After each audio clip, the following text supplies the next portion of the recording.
এবার থেকে অনির্দিষ্টকালের জন্য কোনো বিল আটকাতে পারবেন না রাজ্যপাল। ইতিমধ্যে সাফ জানিয়ে দিয়েছে সুপ্রিম কোর্টের সাংবিধানিক বেঞ্চ। রাষ্ট্রপতিকে শুরু হবে শাসন এবং বিচার বিভাগের সংঘাত। জানবো বিস্তারিত, আমাদের সঙ্গে যুক্ত হয়েছে প্রতিনিধি সৌম্য মুখোপাধ্যায়। সৌম্য, কি জানতে পারছো? দেখো, এপ্রিল মাসের 12 তারিখে সুপ্রিম কোর্টের 2 সদস্যের ডিভিশন বেঞ্চ রায় দিয়েছিল যে আইনসভায় পাশ করা কোনো বিল রাজ্যপাল বা রাষ্ট্রপতি কেউই অনির্দিষ্টকালের জন্য আটকে রাখতে পারেন না। এই বিল নিয়ে নির্দিষ্ট সময়সীমার মধ্যেই সিদ্ধান্ত তাদের নিতে হবে। কিন্তু এরপরেই প্রশ্ন উঠেছিল যে সুপ্রিম কোর্ট রাজ্যপাল বা রাষ্ট্রপতিকে এভাবে নির্দেশ দিতে পারে কিনা, মানে শাসন বিভাগের উপর এভাবে বিচার বিভাগ হস্তক্ষেপ করতে পারে কিনা। সুপ্রিম কোর্ট তার পাল্টা যুক্তিতে বলে যে সংবিধানের 142 নম্বর অনুচ্ছেদ অনুযায়ী শীর্ষ আদালত সুবিচার প্রতিষ্ঠার লক্ষ্যে আইনের ঊর্ধ্বে গিয়ে বিশেষ রায় দিতেই পারে। কিন্তু শীর্ষ আদালতের এই রায়ে আপত্তি জানিয়েছিল রাষ্ট্রপতি দ্রৌপদী মুর্মু। সংবিধানের 143 দ্বারা যে বিশেষ অধিকার আছে সেই অধিকারের অনুযায়ী তিনি শীর্ষ আদালতের এই রায় নিয়ে 14টা প্রশ্ন তুলেছিলেন। আর এরপরেই এই রায় পর্যালোচনা করার জন্য সুপ্রিম কোর্ট 5 সদস্যের প্রেসিডেন্সিয়াল রেফারেন্স বেঞ্চ বা সাংবিধানিক বেঞ্চ তৈরি করেন। প্রধান বিচারপতি বি.আর. গভাইয়ের নেতৃত্বে 5 সদস্যের এই বেঞ্চে ছিলেন বিচারপতি সূর্যকান্ত, বিচারপতি বিক্রমনাথ, বিচারপতি পি.এস. নরসিম্হা এবং বিচারপতি এস. চন্দ্রকর। তারা এই মামলা শুনানি করে জানান যে রাজ্যপাল বিলে সম্মতি না দিলেও সেই বিল বিধানসভায় ফেরত পাঠাতে হবে। কোনো ভাবেই বিল পাশের ক্ষেত্রে বাধা হতে পারবেন না রাজ্যপাল। এবং পরিষ্কার জানিয়ে দেওয়া আছে যে রাজ্যপাল যারা সাংবাদিক পদে রয়েছে তারা তাদের নির্বাচিত সরকারের সঙ্গে সহযোগিতা করতে হবে। হ্যাঁ, কোনো সময়সীমা রাজ্যপালকে বা রাষ্ট্রপতিকে বিল সইয়ের জন্য দেওয়া যাবে না, যে এই সময়সীমার মধ্যেই করতে হবে। কিন্তু অনির্দিষ্টকালের জন্য রাজ্যপাল বিলগুলো আটকে রাখতে হবে না, তাকে সম্মতি দিতে হবে, আর না হলে বিধানসভায় ফেরত পাঠাতে হবে।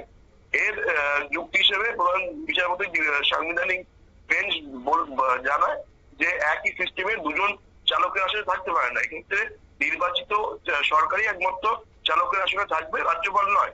এবং বিল আটকে বসে থাকার কোনো অধিকার রাজ্যপাল নেই। তাকে হয় বিধানসভায় বিল ফেরত দিতে হবে, নয় সম্মতি দিতে হবে, নয় রাষ্ট্রপতির কাছে পাঠাতে হবে।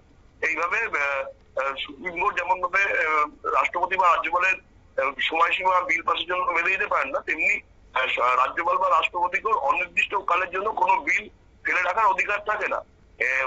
কারণ এর ফলে রাজ্যপাল ও রাষ্ট্রপতিকে সাংবিধানিক যে অধিকার দেওয়া যায় সেটা লঙ্ঘিত হয় এবং এইটা নিয়ে বিচার বিভাগকে হস্তক্ষেপ করতেই হবে।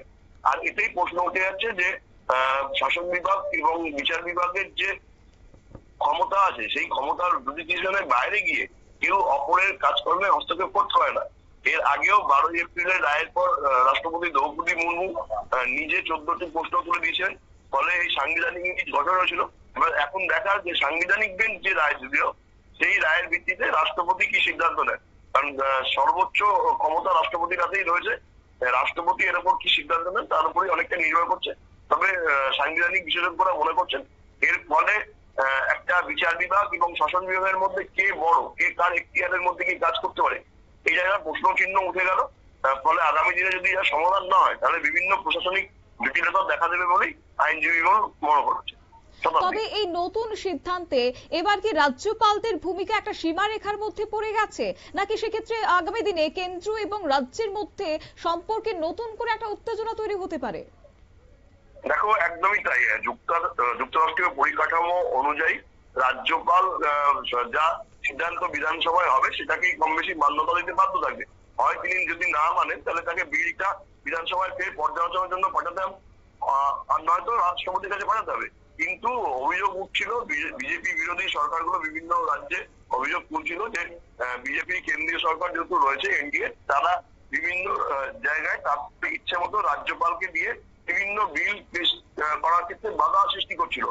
উদাহরণ হিসেবে বলা যেতে পারে পশ্চিমবঙ্গের অপরাজিত বিল, সেই বিল নিয়েও অনেক টানাপোড়েন চলছিল এবং অন্যান্য অনেক বিলের ক্ষেত্রেও রাজ্যপালরা পশ্চিমবঙ্গের তৃণমূল সরকারের সাথে অসহযোগিতা করছিল বলে তৃণমূলের অভিযোগ। যদিও কেন্দ্রের তরফ থেকে বা শাসক দল বিজেপির তরফ থেকে তাদের তরফ থেকে এই অভিযোগ বারবার অস্বীকার করা আছে, কিন্তু বারবার বিরোধীরা অভিযোগ করেছে যে অতীতেও যে রাজ্যপালকে ব্যবহার করে কেন্দ্র বিভিন্ন বিল পাশের ক্ষেত্রে রাজ্যগুলোতে সমস্যা করে, আর সেটা নিয়ে দীর্ঘদিন ধরে একটা বিবাদ চলছে। আর সেই জায়গায় দাঁড়িয়ে সাংবিধানিক বেঞ্চ যে রায় আজ দিল তার উপর ভিত্তি করে যদি রাজ্য পালদের উপর চাপ সৃষ্টি করে যে বিধানসভায় বিল পাঠাতে হবে আর না সম্মতি দিতে হবে, তাহলে একটা রাজ্যপাল এবং বিধানসভা বা মুখ্যমন্ত্রীর সাথে প্রতিটা রাজ্যে একটা রেষারেষির ব্যাপার চলে এলো। যদি কেন্দ্রের সপক্ষে থাকা সরকার সেই রাজ্যে না থাকে, তাহলে একটা সমস্যা যে তৈরি হচ্ছিল, সেই সমস্যাটা আরো জটিলতা বাড়লো বলেই মনে করা হচ্ছে। কারণ সুপ্রিম কোর্টের এই রায়ের বিরুদ্ধে এখনো রাষ্ট্রপতি কোনো সিদ্ধান্ত জানাননি। রাষ্ট্রপতির সিদ্ধান্তের উপরই পুরো বিষয়টি নির্ভর করছে, এবং যদি বিচার বিভাগের এই সিদ্ধান্তে রাষ্ট্রপতি মেনে নেয় তাহলে ঠিক আছে, কিন্তু যদি রাষ্ট্রপতি এর বিরোধিতা করে তাহলে আগামী দিনে একটা সাংবিধানিক সংকট আসতে পারে বলেই মনে করা হচ্ছে। শতাব্দী, অর্থাৎ ভারতের গণতান্ত্রিক কাঠামোয় 3 স্তম্ভ রয়েছে, বিচার এবং আইনসভা, পাশাপাশি নির্বাহী।